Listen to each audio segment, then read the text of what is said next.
കടുത്തുരുത്തി ഗ്രാമപഞ്ചായത്ത് കുടുംബാരോഗ്യ കേന്ദ്രത്തിന്റെ കീഴിൽ മധുരവേലിൽ നിർമ്മിച്ച സബ് സെന്ററിന്റെ ഉദ്ഘാടനം ആരോഗ്യവകുപ്പ് മന്ത്രി വീണ ജോർജ് ഓൺലൈനായി നിർവഹിച്ചു.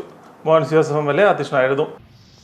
പ്രത്യേകിച്ചും നമുക്ക് ഈ സബ് സെന്റർ ഇവിടെ വരുമ്പോൾ ആരോഗ്യ പരിപാലനത്തിന്റെ കാര്യത്തിൽ ഗ്രാമപ്രദേശങ്ങളിൽ പ്രാഥമികമായി സുരക്ഷയും സംരക്ഷണവും നൽകുന്ന സെന്ററുകൾ നമ്മുടെ സബ് സെന്ററുകളാണ്. പ്രാഥമിക ആരോഗ്യ കേന്ദ്രങ്ങൾ ഇപ്പോൾ നമ്മൾ ഫാമിലി ഹെൽത്ത് സെന്ററുകളാക്കി മാറ്റി, FHC ആയിട്ട് മാറി. ഫാമിലി ഹെൽത്ത് സെന്ററായി മധുരവേലി ആശുപത്രി ഫാമിലി ഹെൽത്ത് സെന്ററാണ്. അതിന് മുന്നിലേക്കുള്ള താലൂക്ക് ഹോസ്പിറ്റൽ അങ്ങനെ പോവുകയാണ്, കമ്മ്യൂണിറ്റി ഹെൽത്ത് സെന്റർ അങ്ങനെയൊക്കെ. അപ്പോൾ അതിൽ സബ് സെന്ററുകൾ കൂടി സ്ട്രെങ്തൻ ചെയ്യാനുള്ള തീരുമാനം കേന്ദ്ര സംസ്ഥാന ഗവൺമെന്റുകൾ പ്രാധാന്യത്തോടെ എടുത്ത പ്രധാനപ്പെട്ട രാജ്യത്തൊട്ടാകെ ഈ ഒരു പദ്ധതി നടപ്പാക്കാനുള്ള സാഹചര്യം കേന്ദ്ര ഗവൺമെന്റ് ഉറപ്പുവരുത്തിയിട്ടുണ്ട്.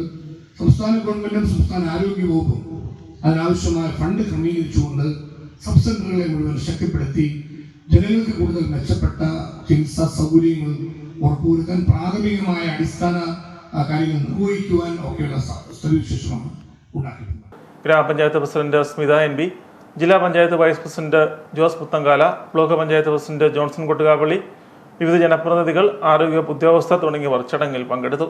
55 ലക്ഷം രൂപ ചെലവിലാണ് സബ് സെന്ററിന്റെ നിർമ്മാണം പൂർത്തീകരിച്ചത്.